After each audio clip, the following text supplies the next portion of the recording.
नमस्ते दोस्तों। जैसा कि आप जानते हैं कि मैं हर सप्ताह आपके लिए रीडिंग कैंपेन का रजिस्टर संधारण लेके आती हूँ और इसी क्रम में आज भी मैं आपके सामने रीडिंग कैंपेन सप्ताह 13 का रजिस्टर लेके आई हूँ, जिसकी दिनांक है 28/3/22 से 2/4/22 तक, जो ग्रुप नंबर 1 और ग्रुप नंबर 2 के लिए तैयार किया गया है। इन दोनों ही ग्रुप में जो गतिविधि का टॉपिक है वह है अपनी भाषा में कहानी पढ़ना। दोनों के लिए सेम टॉपिक है और इसी के आधार पर ये रजिस्टर मैंने तैयार किया है, जो इस प्रकार है। ग्रुप नंबर 1 बाल वाटिका कक्षा 1 व कक्षा 2 के लिए सोमवार के दिन जो गतिविधि रहेगी वह इस प्रकार है।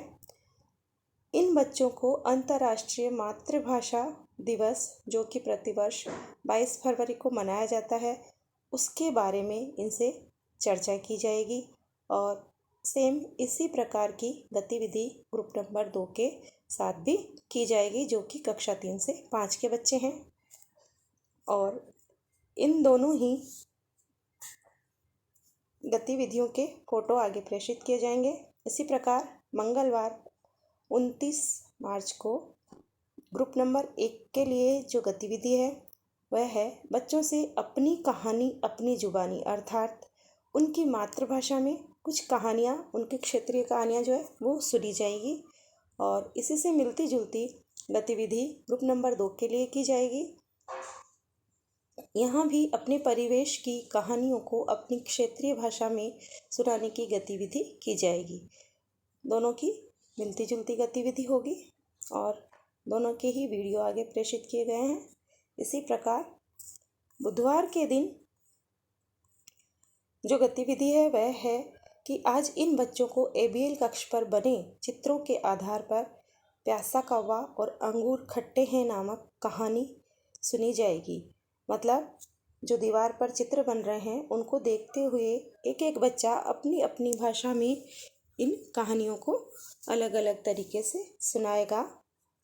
ग्रुप नंबर 1 के बच्चे गतिविधि करेंगे। इसी प्रकार ग्रुप नंबर 2 में बुधवार के दिन अपने प्रिय मित्र पर, यह एक कहानी नहीं है, लेकिन इससे बच्चे अपने वाक्य को बनाना सीखेंगे। तो इन वाक्यों को भी ये अपनी भाषा में कहने की क्षमता का पता लगेगा बच्चों की कहानी में।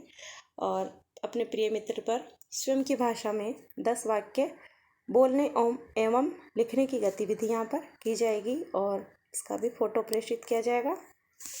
इसी प्रकार गुरुवार को ग्रुप नंबर 1 के लिए बोर्ड पर लालची कुत्ते की कहानी रिक्त स्थान के रूप में लिखी जाएगी। मतलब कुछ जगह खाली स्थान छोड़ दिए जाएंगे और कहानी लिखी जाएगी और उन खाली स्थानों की पूर्ति बच्चों के द्वारा करी जाएगी। इस प्रकार की गतिविधि होगी और इसका फ़ोटो प्रेषित होगा। इसी प्रकार ग्रुप नंबर 2 के लिए शेर और चूहे की कहानी को आधा लिखकर छोड़ दिया जाएगा। ये बहुत साधारण सी गतिविधियाँ लेती हूँ मैं मेरे हिसाब से, क्योंकि जो बच्चे हैं वो हमारे 2 साल पीछे चल रहे हैं, हम ये सब बातें जानते हैं, तो इसी हिसाब से मैं गतिविधियाँ चूज करती हूँ। आप अपने हिसाब से इन गतिविधियों को ले सकते हैं, लिख सकते हैं। तो शेर और चूहे की जो कहानी है उसको आधी छोड़ दी और बच्चों से अपनी अपनी भाषा में अपने अपने तरीके से पूरी करवाने की गतिविधि करवाई गई और इसका फ़ोटो प्रेषित किया। शुक्रवार के दिन ग्रुप नंबर 1 में बच्चों को अपनी पसंदीदा कहानी की किताब चुनकर उसमें से कहानी को पढ़कर सुनाने की गतिविधि की जाएगी और इसका फ़ोटो प्रेषित किया जाएगा। इसी प्रकार शुक्रवार को ग्रुप नंबर 2 के बच्चों के लिए भी लगभग इसी तरह से कहानी की किताबें बच्चों को दी जाएंगी, जिनमें से अपनी पसंद की कहानियाँ याद कर अपनी भाषा में प्रार्थना सभा या बाल सभा में सुनाने की गतिविधि की जाएगी। इसका भी फ़ोटो प्रेषित किया जाएगा। और शनिवार को नवरात्रा स्थापना का अवकाश रहेगा विद्यालय में, इसलिए यहाँ पर कोई गतिविधि आयोजित नहीं की जाएगी। इस प्रकार मैंने ये रजिस्टर बनाया है। आप अपने हिसाब से अपने विद्यालय की परिस्थितियों के हिसाब से इन गतिविधियों में चेंजेस कर सकते हैं। आपने अभी तक अगर मेरे चैनल को सब्सक्राइब नहीं किया है तो अवश्य कर लें, क्योंकि विद्यालय से संबंधित गतिविधियाँ मैं अपने चैनल पर समय समय पर डालती रहती हूँ। धन्यवाद।